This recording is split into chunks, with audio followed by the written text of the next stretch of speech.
bienvenue dans cette nouvelle vidéo. Je m'appelle Virginie et je suis la créatrice du site internet réussiteetcoursdefrançais.com. Chaque jour, je te propose des ressources qui vont t'aider à t'assurer un maximum de points au bac de français.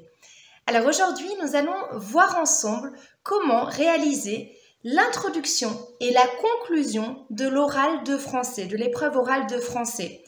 Tu le sais certainement, ce sont deux étapes extrêmement importantes qui vont te permettre déjà d'obtenir beaucoup de points. L'introduction, c'est le premier contact que tu as avec ton examinateur et la conclusion, c'est le dernier contact que tu as avec ton examinateur à propos de ton analyse linéaire. Il ne faut donc pas négliger ces deux étapes et je vais t'expliquer aujourd'hui comment les réussir. C'est parti!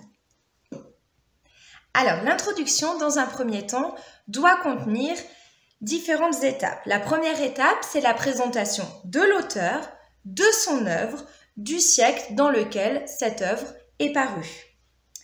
La deuxième étape consiste à présenter le texte qui t'est proposé à l'étude le jour de l'oral. La troisième étape réside dans le fait de formuler un projet de lecture, une problématique à laquelle tu vas essayer de répondre tout au long de ton analyse linéaire. Et enfin, dernière étape de l'introduction, c'est l'annonce du plan. Alors, ton analyse devant être linéaire, l'annonce du plan correspond en fait aux différents mouvements qui composent le texte. C'est très important de ne pas négliger cette étape, même si tu es en train d'effectuer une analyse linéaire. Ça permet à ton examinateur de savoir où tu vas et comment tu as réussi à appréhender le texte dans sa globalité. Nous en arrivons à la conclusion. La conclusion, qui est le dernier contact avec ton examinateur à propos de ton explication linéaire, doit contenir deux étapes. La première étape à ne pas négliger, évidemment, c'est un bilan sur les grands centres d'intérêt du texte que tu viens d'analyser. Tu dois répondre ici à ton projet de lecture, à la problématique que tu as formulée dans l'introduction.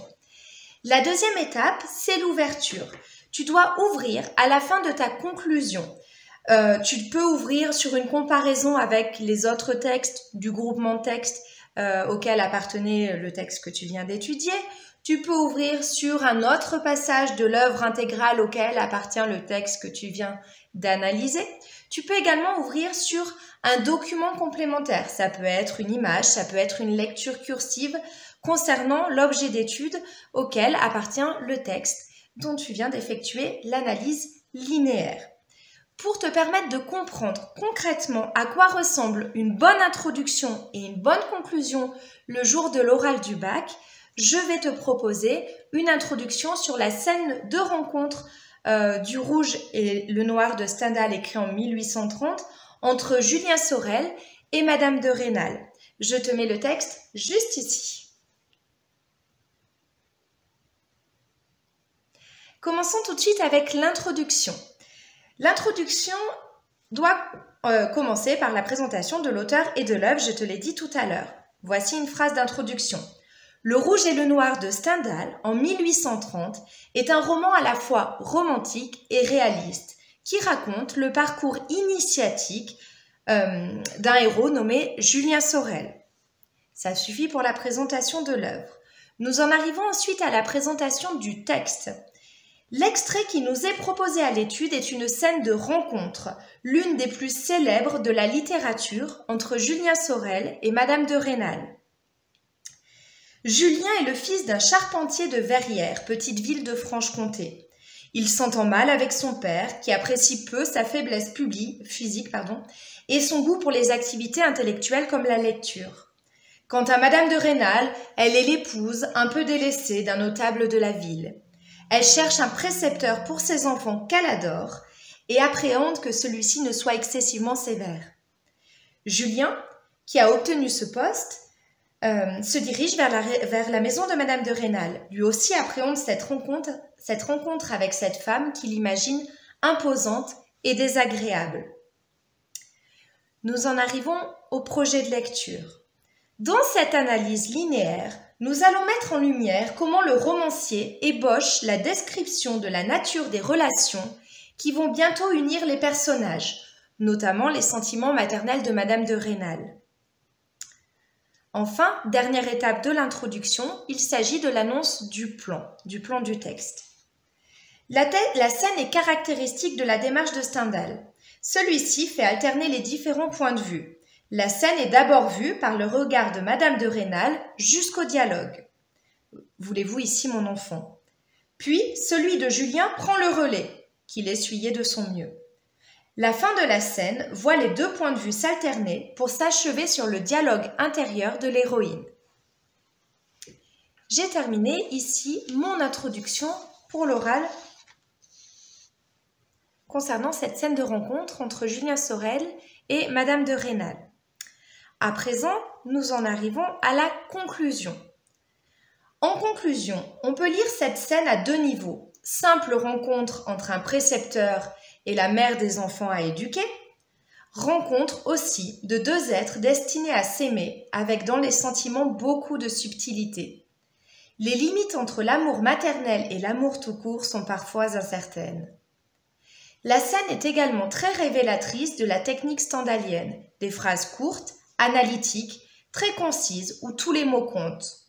Cette scène, enfin, est essentielle pour l'action puisqu'elle marque le début des ambitions de Julien. Après avoir fait une synthèse des grands centres d'intérêt du texte, je propose une ouverture. Pour terminer cette étude linéaire, on peut évidemment penser à un auteur des Lumières, Jean-Jacques Rousseau. En effet, ce moment de Le Rouge et le Noir fut vraisemblablement inspiré à son auteur par une scène sensiblement voisine des Confessions de Rousseau, où Jean-Jacques rencontre pour la première fois celle qui restera son amie de toujours, Madame de Warrens. La situation est à peu près identique. Julien, comme Jean-Jacques, s'attend à se trouver devant une femme revêche et imposante. Pourtant, c'est un être adorable qu'il découvre.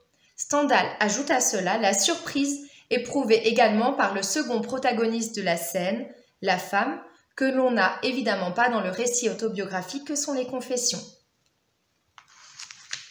Voilà, tu as du coup deux exemples concrets. L'un concerne l'introduction, le deuxième concerne la conclusion.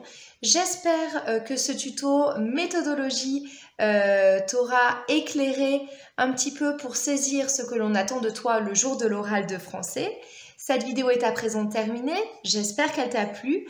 N'hésite pas à l'aimer, à la commenter, à la partager. D'une part, ça aide à diffuser ma chaîne et puis d'autre part, cela me permet d'aider un maximum d'élèves à obtenir un maximum de points pour le bac de français. Sur ce, je te souhaite d'excellentes révisions. Je te souhaite une très très bonne réussite en français. Comme d'habitude, je te mets tous les liens dans la barre d'infos et surtout, que la force de la littérature soit avec toi. Bye bye!